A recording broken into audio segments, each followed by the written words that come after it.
जैसे कुछ दुकानों का नियम होता है कि वहां फिक्स रेट होता है, नहीं होता। वहां ये नहीं चलेगा कि कसम से कहते हैं कि तुम्हें हम अपना जान करके कि 100 रुपया मीटर ये मिला है, हम बिल्कुल मुनाफा नहीं ले रहे। नहीं, झूठ क्यों बोल रहे हो?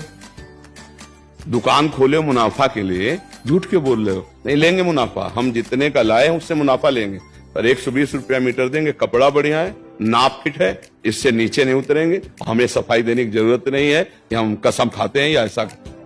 हम जानते हो ये बिजली है, दुकान है, नौकर लगे हैं, तो इसका मुनाफा लेने के लिए दुकान खोलें, कोई दान करने के लिए तो नहीं। तो सबको पता है मुनाफा लेगा, लेकिन एक फिक्स दाम, उससे 10-20 रुपया का मुनाफा लेकर के हम उसको बेच रहे हैं। लेकिन झूठ क्यों बोले झूठ के बिना धंधा नहीं चलता? नहीं, ऐसा नहीं है। अब असत्य बोलोगे तो उससे जो आपको मुनाफा मिलेगा वो आपकी बुद्धि भ्रष्ट करेगा। और सत्य है कि मुनाफा के लिए है वही चीज, और आप एक फिक्स रेट में दे रहे, बढ़िया है। अब अगर आप कोई मिलावट करके भोजन सामग्री दे रहे, आपको पता है, तो जो खाने वाले के हृदय में बैठे हुए भगवान है वो तुम्हारे जीवन में मिलावट कर देंगे, तुम्हारा जीवन महान दुखमय हो जाएगा। ये कहां समझा जाता है? एक आदमी सिंथेटिक दूध बना रहा है, उससे कहो ये अपने बच्चे को पिलाओ, नहीं पिलाएगा। फिर ये दूसरे का बच्चा जब पिएगा तो उसकी हालत क्या होगी? दूसरे शरीर में जाएगा तो हालत क्या होगी? वो केवल धन की बुद्धि रखता है। एक आदमी घी में केमिकल मिला रहा है, एक ऐसे अभक्ष पदार्थ मिला है, वो स्वयं नहीं खाएगा, लेकिन वो होटलों में भेजा जाएगा, हजारों लाखों लोग खाएंगे, बीमारी बढ़ेगी, उसको रुपया से मतलब है।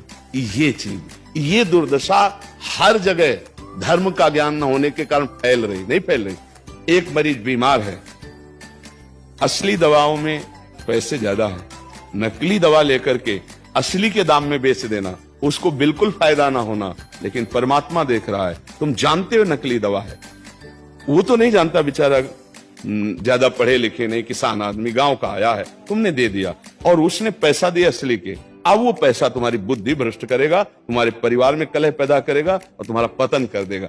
ऐसे हर डिपार्टमेंट में, हर विषय में यदि हम अपने धर्म से चले, अपने सत्य से चले और थोड़ा भी भजन होगा, वो आपको उत्तम गति प्रदान करेगा।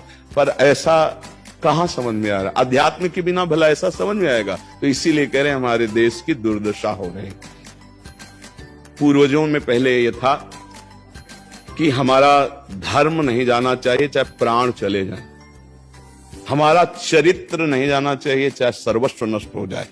आज इसकी कोई परवाह नहीं, तो उसी से बुद्धि भ्रष्ट हो जाती है, जीवन एक पशुवत आचरण वाला हो जाता है और वो अपने को बड़ा सुखी समझने लगते हैं कि हमारे पास बड़ा वैभव है। लेकिन प्यारे, उस दिन को याद करो जिस दिन तुम्हारा आखिरी समय होगा, ना तुम्हारा फार्म हाउस जाएगा, ना महल तुम्हारा जाएगा, ना बैंक बैलेंस जाएगा, ना कोई व्यक्ति और ना ये शरीर।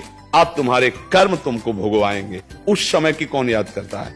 अगर उस समय की याद हो तो भय लग जाए कि नहीं पाप नहीं करूंगा, क्योंकि जाना है यहां से। अच्छा, कब जाना है कुछ पता नहीं है, किसी भी समय ट्रांसफर हो सकता है इस शरीर से। तो हमें लगता है कि महापुरुषों के जो वचन है कि हमें एक नियम से जीवन जीना चाहिए, धर्म पूर्वक जीवन जीना चाहिए, अपने कर्तव्य का पालन करना चाहिए। जो हमारे लिए कर्तव्य, आज प्राय धन प्रधान बुद्धि होने के कारण कर्तव्य सुहा हो रहा है।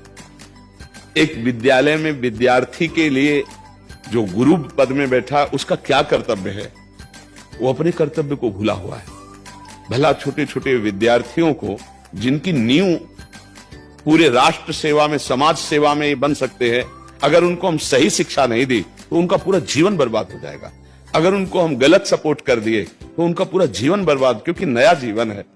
और जगह जगह अपने अपने कर्तव्यों का यदि पालन किया जाए तो पूरा समाज सुखी हो जाए। लेकिन कर्तव्यहीनता आ रही, कोई अपने कर्तव्य को नहीं समझ रहा है।